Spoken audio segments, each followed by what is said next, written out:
This is my latest illustration, and in this video I'm gonna show my painting process and share some tips and tricks on how to create a fantasy illustration like this.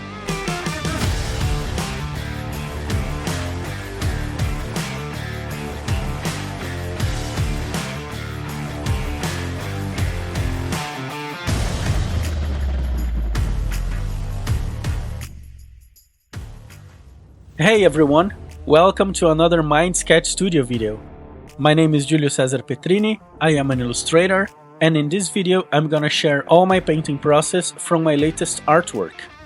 Lately I committed myself to do a lot of fantasy artwork, and I've been sketching a lot of different characters and trying to imagine a lot of different situations according to the fantasy universe and some role-playing games as well. So I created a lot of small sketches of a warrior and a wizard fighting against each other, and I imagined the scene of a warrior holding a sword and an evil wizard casting a spell and some lightning coming out of his fingers. My main inspiration for this illustration were some of the Frank Frazetta illustrations and some of the Alfonso Aspiri illustrations as well. For this first part of the process, I did what I usually do. I drew my sketch directly on the final paper, creating some core shadows and cast shadows that would serve as a guide to paint the darker areas later on the painting process. I am very much inspired by role-playing games to create my illustrations because I used to play a lot when I was younger, and I loved all those book covers and illustrations on the role-playing game books.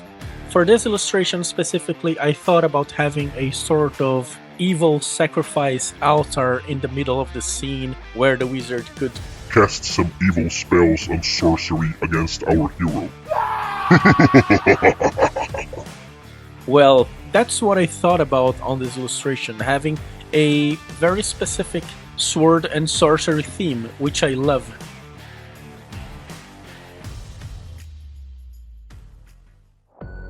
After finishing my drawing, I decided to create a mask using masking film, or Frisket Film. I don't know exactly how it's called on the country that you are watching from. It's basically a film used by illustrators to preserve areas of the illustration, and it provides a very good and professional result. This was my very first time using masking film to create a mask, and unfortunately I did a scratch on paper, but I fixed later on my painting process. When I masked the wizard, I was pretty sure that I was hitting properly the mask to do not disturb the paper or create any scratch as I did on our hero. Time to start painting our background. I prepared my acrylic paint this time instead of gouache and mixed it up before adding to the airbrush and start painting. I decided to go for acrylics this time for the background because gouache is reactivated with water, and since I was planning to paint the illustration with the gouache, I would need to have a background that wouldn't be disturbed by the paint applied over it.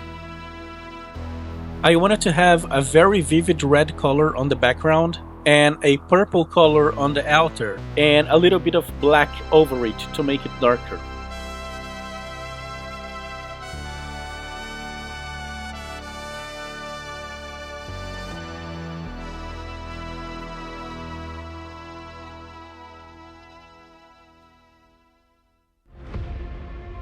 After finishing the background with the airbrush, I jumped into the painting process, starting with the background.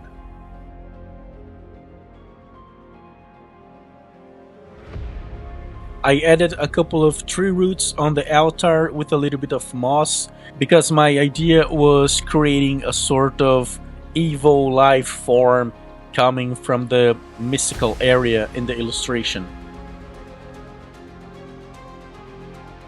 I also emphasized the steps of the altar with darker colors to make them more pronounced.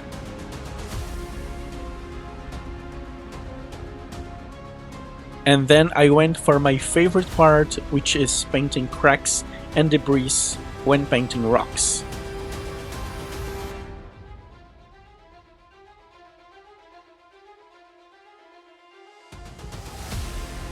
Painting moss is also one of the coolest things about gouache, because with glazing techniques you can apply layer after layer to create and bring this life and forms that moss adds to the tree trunks.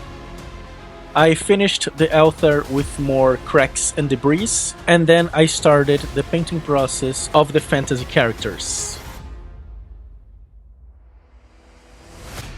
I used a hairdryer to heat up the excess part of the film and removed it without tearing the paper apart, so I could start painting the character.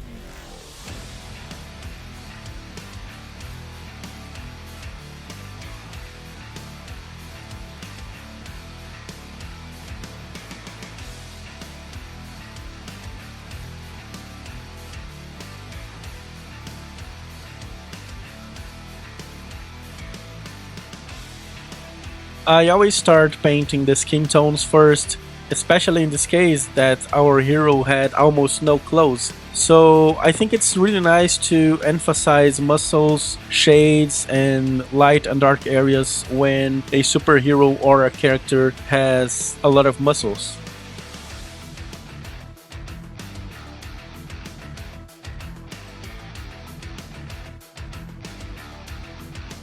I wanted to paint our hero with blonde hair because I had in mind that he would look like He-Man from the Masters of the Universe, and I thought that it was a good choice because black or brown hair wouldn't fit the character, in my humble opinion.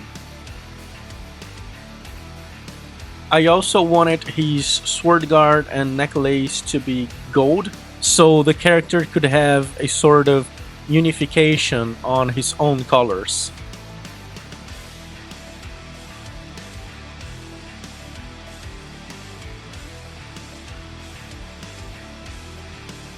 I then added some highlights on our hero so I could start removing the masking film from our wizard and start painting the villain of our scene.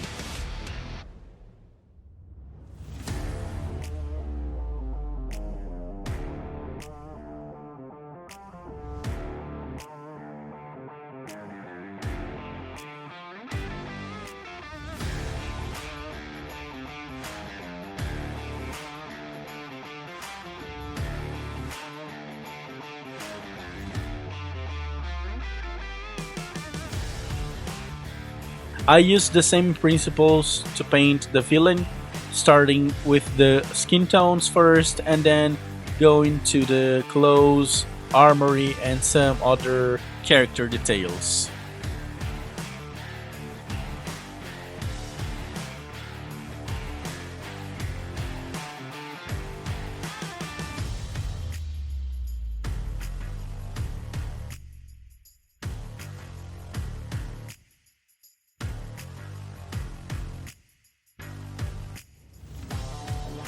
I thought about using the same color as the altar to keep the illustration with less contrast. I wanted the villain to be less saturated, so I went for the same purple color so the villain and the scenario could belong to the same atmosphere, creating a connection between them.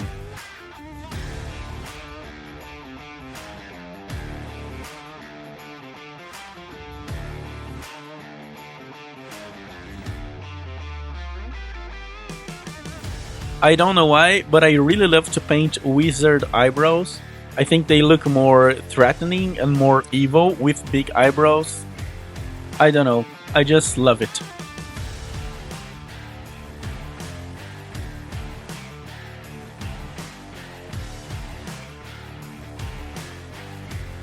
For the lightnings, I started firstly painting with white gouache, and then I retouched a couple of areas with acrylic white marker. I think it gave a very nice touch. And finally, the most expected part, at least for me, was finishing the illustration with the airbrush, adding some highlights and glow effects with white gouache and airbrush. The glow effects with airbrush really makes the illustration stand out more, creating this fantasy atmosphere and making the illustration come into life.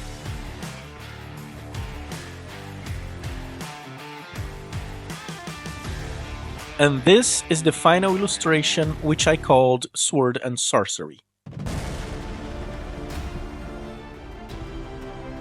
I hope you guys enjoyed the video and the illustration process, and I hope you guys could learn something from the tips I shared here. If you like the video, give a thumbs up, leave a comment below, and share with some of your friends. If you're not subscribed to the channel, make sure to hit the bell button to see more content like this, and stay tuned for more videos. Thanks for watching, and see you in the next video.